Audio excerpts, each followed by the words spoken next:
নবনীরদনিন্দিত কান্তিধারম রসসাগর নাগর भूपवरं। हरे कृष्णा, दंडवत प्रणाम। हम लोग श्रीमद् भागवतम के नवां स्कंद में हैं।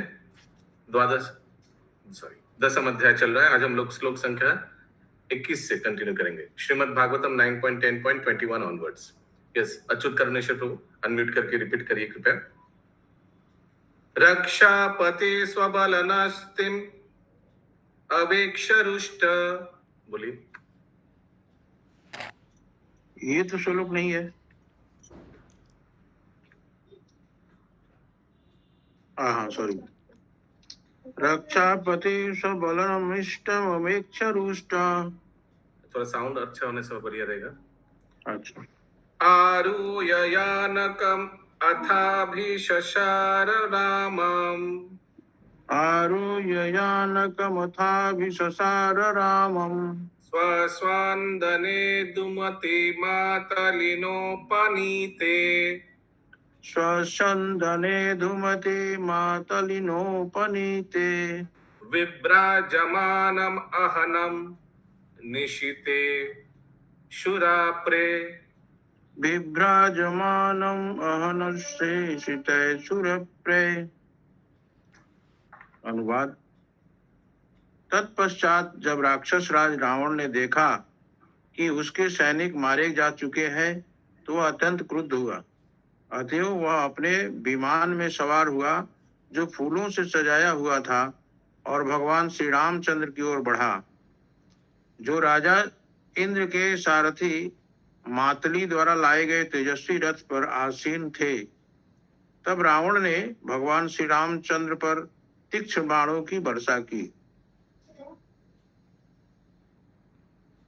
रामस्तमाह पुरुषाद पुरीशयन्या। रामस्तमाह पुरुषाद पुरीशयन्। कान्ताशमक्षमसता परितस्वर्वत्ते। कान्ता समक्षमसता प्रहिता स्वमस्ते। त्वत्तत्रपस्य फलमाद्य जुगुप्सितस्य। त्यक्तत्रपस्य फलमद्य जुगुप्सितस्य। यच्छामि काल इव कर्तुरलङ्घ्य वीर्य। यक्षामि काल इव कर्तुरलंघ वीर्य। अनुवाद। भगवान श्री रामचंद्र ने रावण से कहा, तुम मानव भक्षियों में सबसे नीच हो। निसंदेह तुम उनकी विष्ठा तुल्य हो।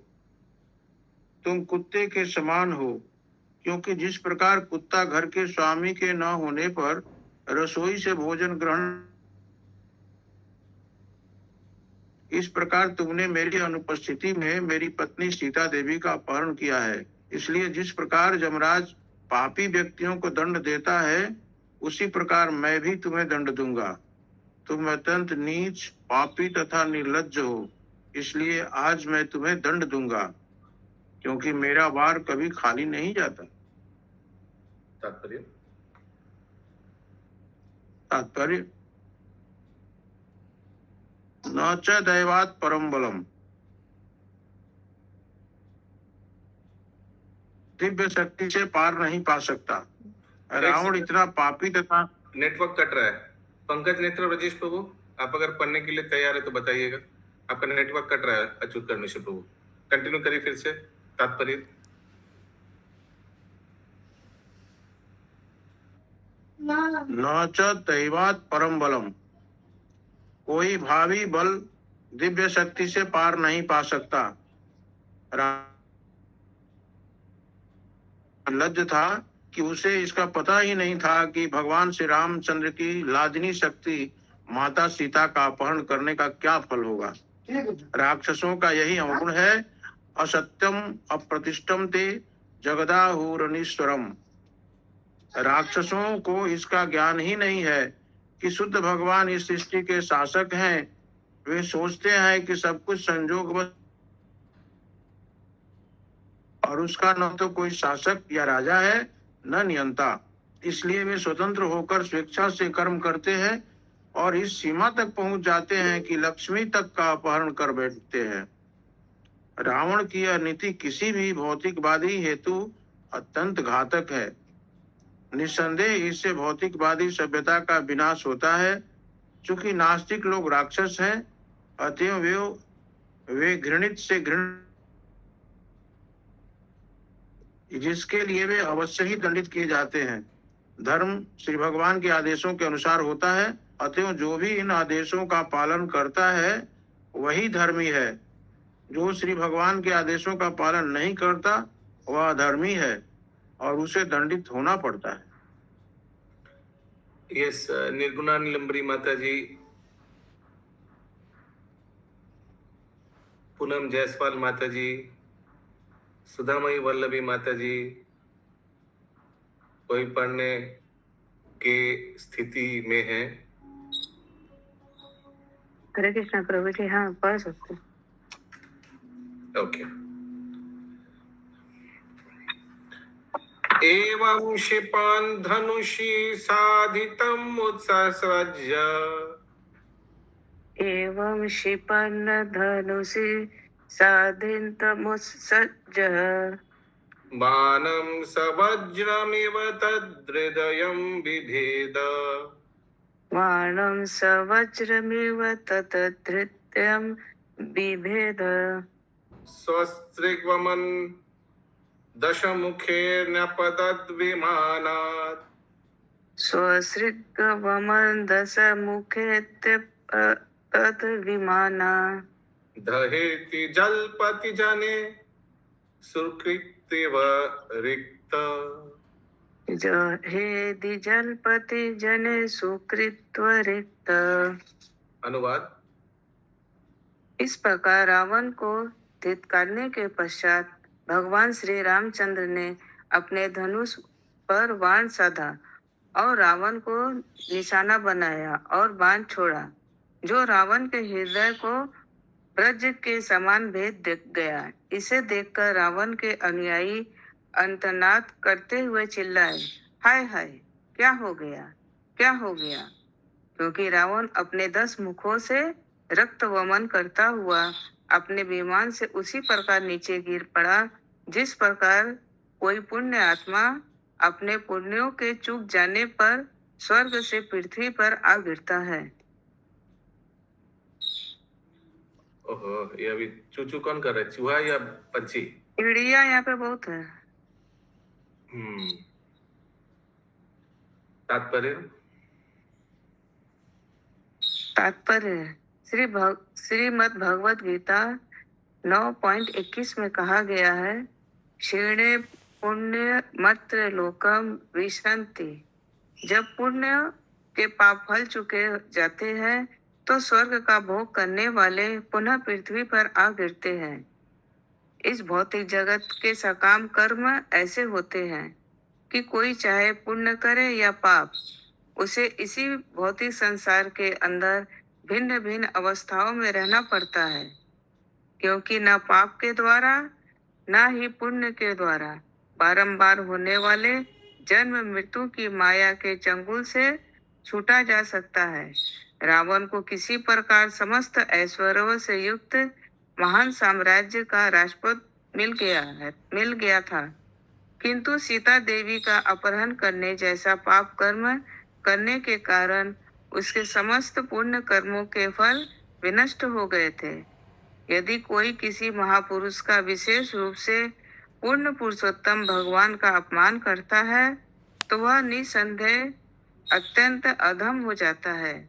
और यस, बबीता अग्रवाल माता जी।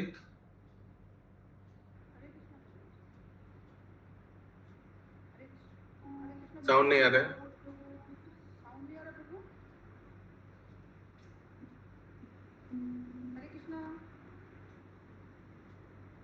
ठीक है, पढ़ने के लिए तैयार हो जाइए। हाँ, कंटिन्यू करिए पूनम माता जी। और अपने पुण्य कर्मों के संपूर्ण फल से विहीन होकर रावण तथा अन्य राक्षसों की भांति नीचे गिर जाता है। इसलिए सलाह दी जाती है कि मनुष्य पाप और पुण्य दोनों से ऊपर उठे और समस्त उपाधियों से रहित शुद्ध अवस्था में रहे। सर्वोपाधि विनिमुक्तम तत्र पर तवे निर्मलम। जब कोई मनुष्य भक्ति में सेवा में स्थिर हो जाता है तो वह भौतिक स्तर से ऊपर उठ जाता है। भौतिक स्तर पर उच्च तथा निम्न दशाएं होती है, किंतु भौतिक स्तर से ऊपर उठने पर मनुष्य सदैव आध्यात्मिक स्थिति पर स्थित रहता है। सगुणान् समतीते तान् ब्रह्म भूयाय कल्पते। रावण या उस जैसे अन्य लोग भले ही इस भौतिक संसार में अत्यंत शक्तिशाली एवं ऐश्वर्यवान हो, किंतु उनके पद सुरक्षित नहीं है, क्योंकि अंततः वह अपने कर्म फलों से बंधे रहते हैं। कर्मणा देव नेत्र। हमें यह कभी नहीं भूलना चाहिए कि हम पूर्ण रूप से प्रकृति के नियमों के अधीन हैं। प्रकृते क्रियमाणानि गुणे कर्माणि सर्वशः अहंकार विमूढ़ात्मा कर्ता हम इति मन्यते। भौतिक प्रकृति के 3 गुणों के प्रभाव के अंतर्गत मोहग्रस्त जीवात्मा अपने आप को उन संपूर्ण कर्मों का कर्ता मान बैठता है जो वास्तव में प्रकृति द्वारा संपन्न होते हैं। श्रीमद् भागवत गीता 3.27। किसी को भी रावण की तरह ना तो अपनी उच्च स्थिति का घमंड होना चाहिए और ना ही अपने आप को प्रकृति के नियमों से स्वतंत्र मानना चाहिए। हरे कृष्णा। हरि बोल। यस, सुधामयी वल्लभी माता जी अनम्यूट करिए। पढ़ रहे हैं। ततो निष्क्रम्य लंकाय यातु धान्य सहस्रशः मंदोदर्य समं तत्र प्ररुदन्त्य उपाद्रवान्। अनुवाद। तत्पश्चात वे सभी स्त्रियां जिनके पति युद्ध में मारे जा चुके थे रावण की पत्नी मंदोदरी के साथ लंका से बाहर आई। निरंतर विलाप करती हुई वे रावण तथा अन्य राक्षसों के शवों के समीप पहुंची। हरे कृष्ण। स्वं स्वं बंधुन परिष्वज्य लक्ष्मणेषुभिरर्दितान् रुरुदु सुस्वरं दीना विनन्त्य आत्मना।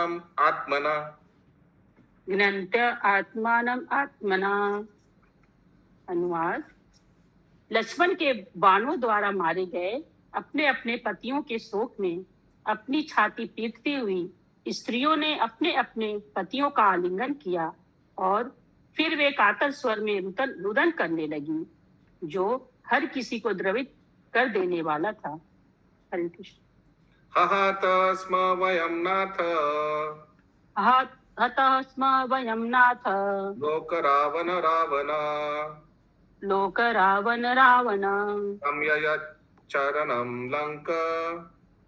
कम्यं चरणं लंका त्वद्विहीना परार्दिता। अनुवाद।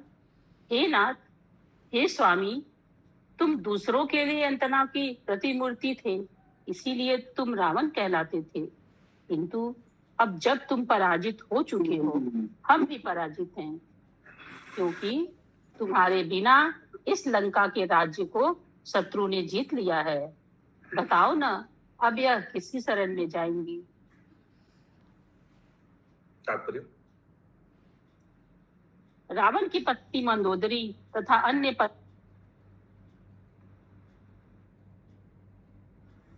देखिए अन्य व्यक्ति। फिर से पढ़ना चालू कीजिए।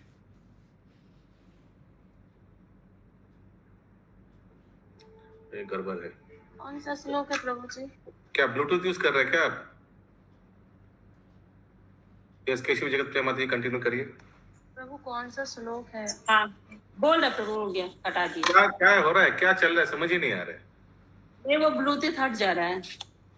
रावण की पत्नी मंदोदरी तथा अन्य पत्नियां भली भांति जानती थी कि रावण कितना क्रूर व्यक्ति था। रावण शब्द का अर्थ ही है जो अन्य व्यक्तियों को रुलाता है।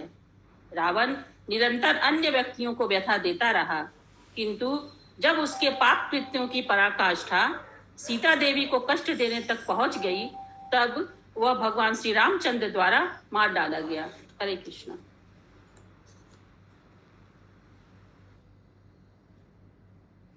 न वै वेद महाभाग न वै वेद महाभाग भवान कामवसंगत भवान कामवशं गतः तेजोनुभवां सीतया तेजो अनुभवां सीताया येन नीतो दशम इमाम। येन नीतो दशाम इमाम।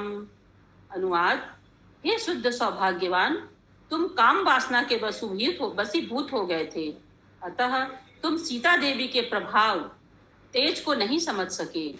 अब सीता के शाप के कारण भगवान श्री रामचंद्र द्वारा मारे जाकर तुम इस दशा को प्राप्त हुए हो। तात्पर्य: ऐसा नहीं है कि केवल सीता देवी सीता देवी के श्राप के कारण तुम्हारा श्राप, सीता देवी ने श्राप दिया था क्या कुछ? देखते एक बार तात्पर्य में होगा।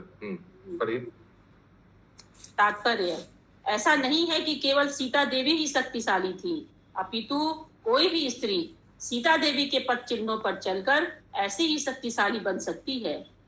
वैदिक साहित्य के इतिहास में ऐसे अनेक उदाहरण मिलते हैं। जहाँ भी आदर्श सती स्त्रियों का वर्णन होता है, सीता का नाम उनमें अवश्य मिलता है। रावण की पत्नी मंदोदरी भी उच्च कोटि की सती थी। इसी प्रकार द्रौपदी भी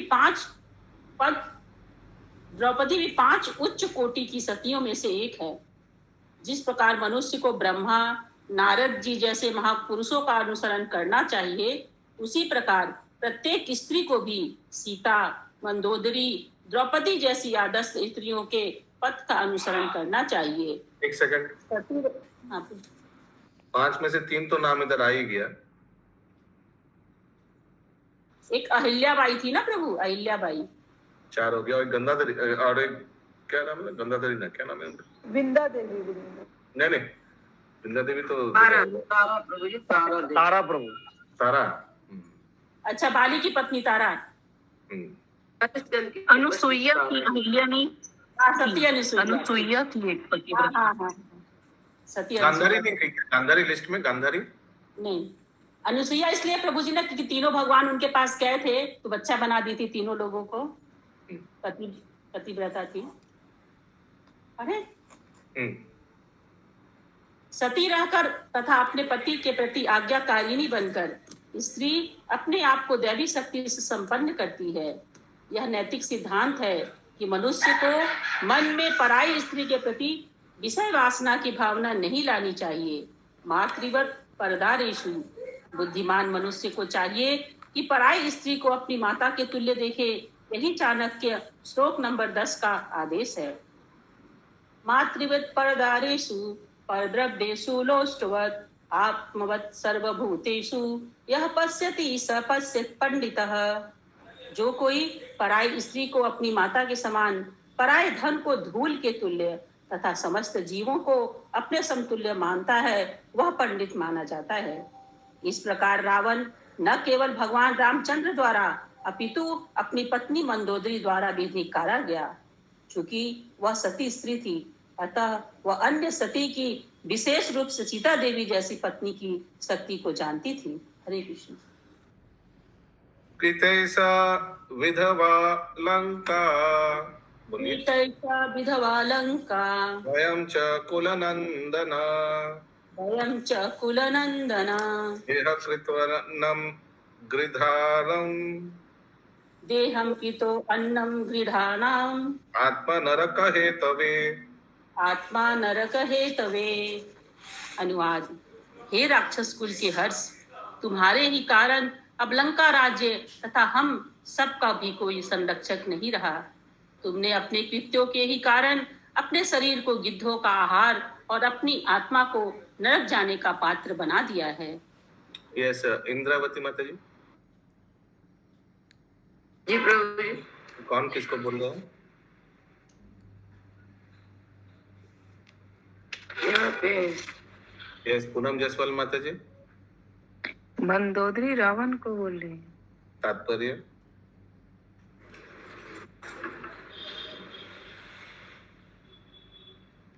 अरे क्या हुआ? हाँ पर हम तो पूरा माता जी को बोल रहे हैं। जो भी रावण के मार्ग पर चलता है उसकी पश्चाताप दो प्रकार से की जाती है, उसका शरीर कुत्तों तथा अरे गिद्धों के खाने- हरि बोल, कुछ डिस्टरबेंस हो रहा है साउंड में। ये तो कुछ नहीं तो हुआ तो। यस केशव जगत प्रिया माता जी,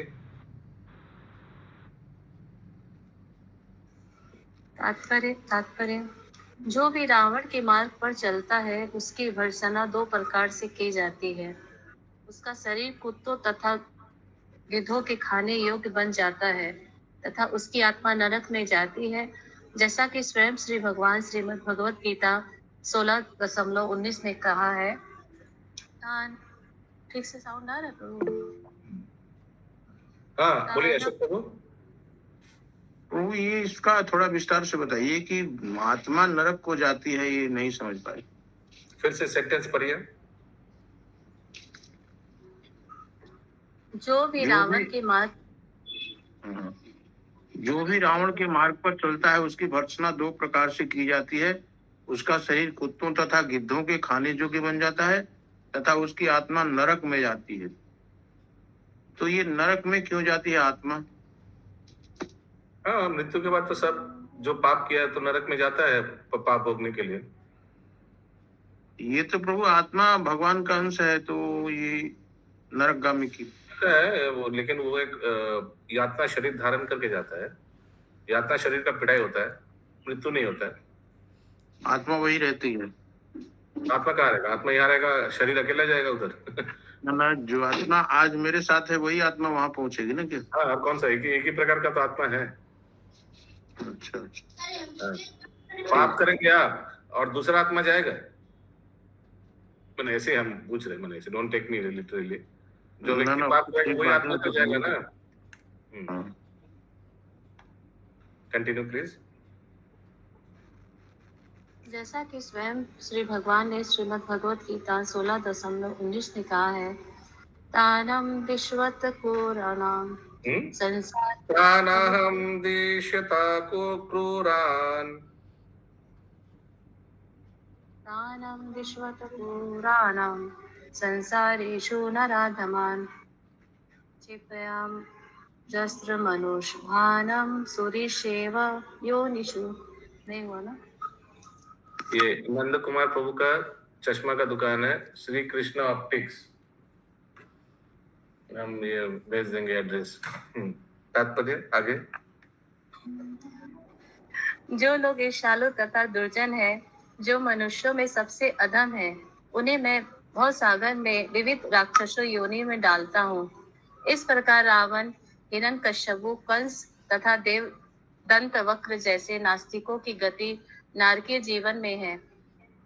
रावण की पत्नी मंदोदरी सती होने के कारण सब कुछ जानती थी, यद्यपि वो अपने पति की मृत्यु पर विलाप कर रही थी, किंतु वह जानती थी कि उसके शरीर और आत्मा का क्या होगा, क्योंकि भले ही हमें अपने भौतिक आंखों से यह न देखे, किंतु ज्ञान की आंखों से देखा जा सकता है। पश्यन्ते ज्ञान चक्षुषा। वैदिक इतिहास में ऐसे कितने ही उदाहरण हैं जिनमें मनुष्य ईश्वर विहीन हो जाता है और उसे प्रकृति के नियमों द्वारा निंदित होना पड़ता है। दंडित, निंदित। अच्छा। श्री शुक उवाच वानं विभीषणश्चक्रे पानां विभीषणं चक्रे कौशलेन्द्रानुमोदिता कौशल इंद्र अनुमोदिता पितृमेधाविधानेन पितृमेधाविधानेन यदुक्तं संपरायकम्। अनुवाद। श्री सुखदेव गोस्वामी ने कहा, रावण के पवित्र भाई तथा भगवान श्री रामचंद्र के भक्त विभीषण ने कौशल के राजा भगवान श्री रामचंद्र से अनुमति प्राप्त करके अपने परिवार के सदस्यों को नरक जाने से बचाने हेतु रावण की अंतिम संस्कार की विधि संपन्न की। अच्छा, तात्पर्य। एक शरीर छोड़ने के पश्चात मनुष्य दूसरे शरीर को प्राप्त करता है, किंतु कदाचित यदि वह बहुत अधिक पापी होता है तो उसे दूसरे शरीर में देहांतर करने नहीं दिया जाता है और इस प्रकार वह प्रेत बन जाता है। मृत व्यक्ति को प्रेत जीवन से बचाने हेतु शास्त्रों के अनुसार अंत्येष्टि कर्म या श्राद्ध कर्म किया जाना चाहिए। रावण का वध भगवान श्री रामचंद्र द्वारा हुआ था और उसे नरक में जाना था, किंतु भगवान श्री रामचंद्र की सलाह से रावण के भाई विभीषण ने मृतक हेतु निरादरित समस्त कर्म संपन्न किए। इस प्रकार भगवान श्री रामचंद्र रावण की मृत्यु के पश्चात भी उस पर दयालु थे।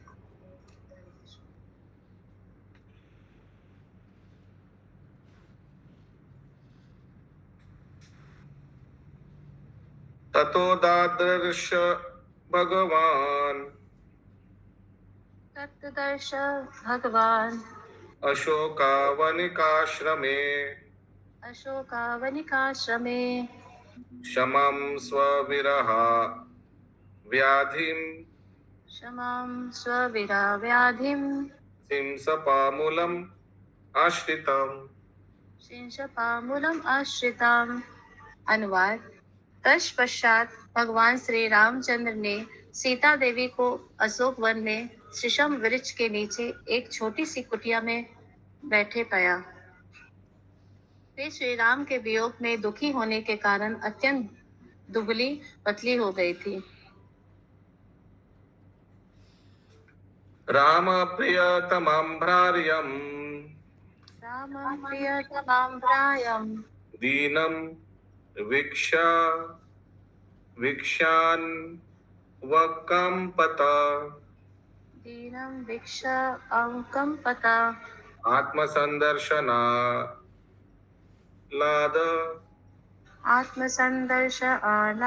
आलाद विकशन मुखपंकजम विकशत मुख पंकजम।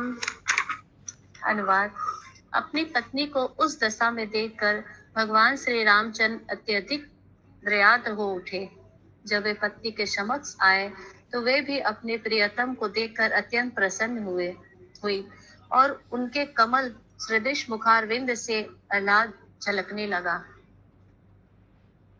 आरोप्यारुह्य यानम भ्रातृभाम भातृभ्याम अनुमतयुतम विभीषणाय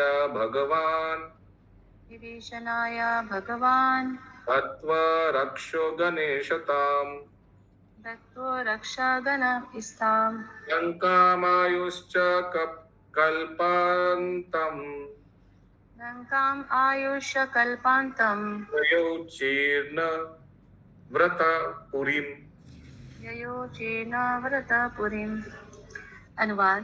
भगवान श्री रामचंद्र ने विभीषण को लंका के राक्षसों पर एक कल्प तक राज्य करने का अधिकार सौंपकर सीता देवी को पुष्पों से सुसज्जित पुष्प विमान में बैठाया और फिर वे स्वयं उस पे बैठ गए। श्री भगवान अपने वनवास की अवधि समाप्त होने पर हनुमान, सुग्रीव तथा अपने भाई लक्ष्मण सहित अयोध्या नगरी लौट आए। अवकीर्यमना शुकुशुमेर अवक्रियमनासु कुसुमे लोकपालार्पिते पति लोकपाला अर्पिते उपगीयमान चरित तथा धृत्यधिमुद सदा धीर्तति अधिविमुद। अनुवाद। जब भगवान श्री रामचंद्र अपनी राजधानी अयोध्या नगरी लौटे तो मार्ग पर लोकपालों ने उनके स्वागत में उनके ऊपर सुंदर सुगंधित फूलों की वर्षा की, और ब्रह्मा तथा अन्य देवताओं जैसे महापुरुषों ने अत्यंत प्रसन्न होकर श्री भगवान के कार्यों का यशोगान किया।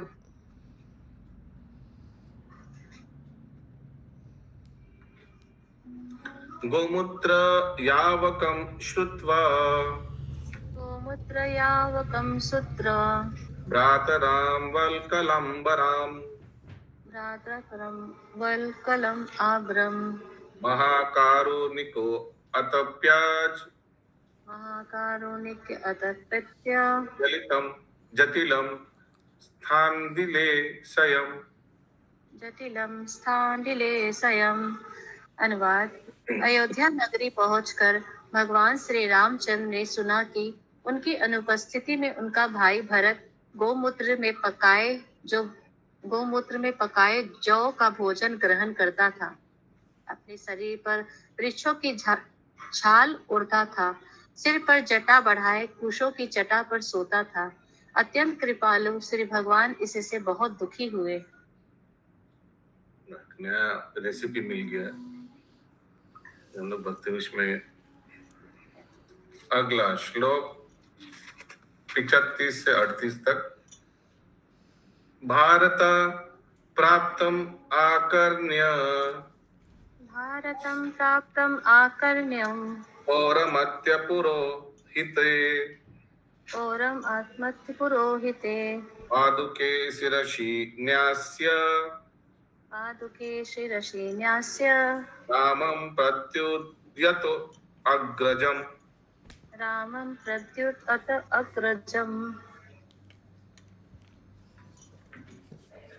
नंदीग्रामात् स्वशिबिरात्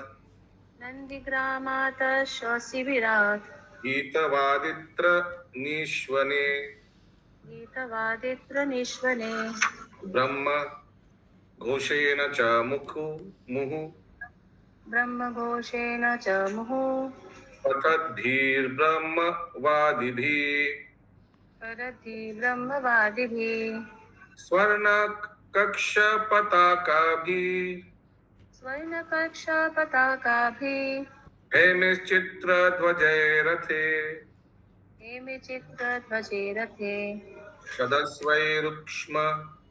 रुक्म सन्नाहे आते पुरतवर्मभिः श्रेणिभिर्वारमुख्याभिः वृत्ते चैव पदामनुगे प्रारम्भेष्ठानि उपाध्याय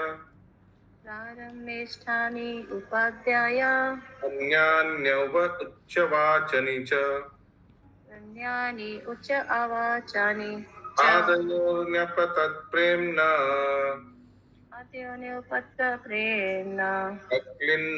हृदयेक्षण।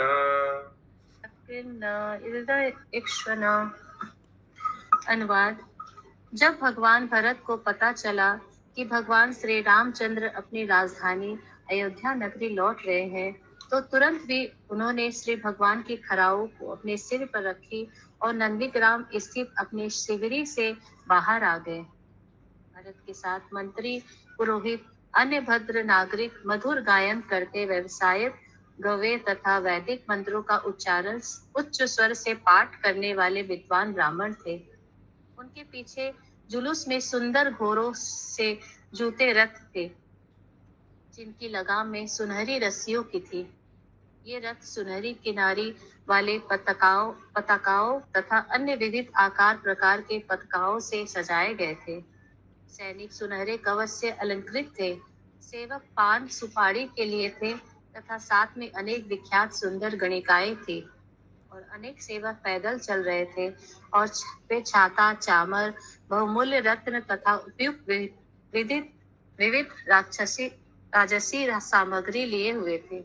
इस प्रकार प्रेमानंद से आर्द्र हृदय एवं अश्रु से पूरित नेत्र वाले भरत भगवान श्री रामचंद्र के समीप पहुंचे और अत्यंत भाव विभोर होकर उनके चरण कमलों पर गिर गए। ग्रंथराज श्रीमद् भागवतम की जय। शील प्रभुपाद की जय। जय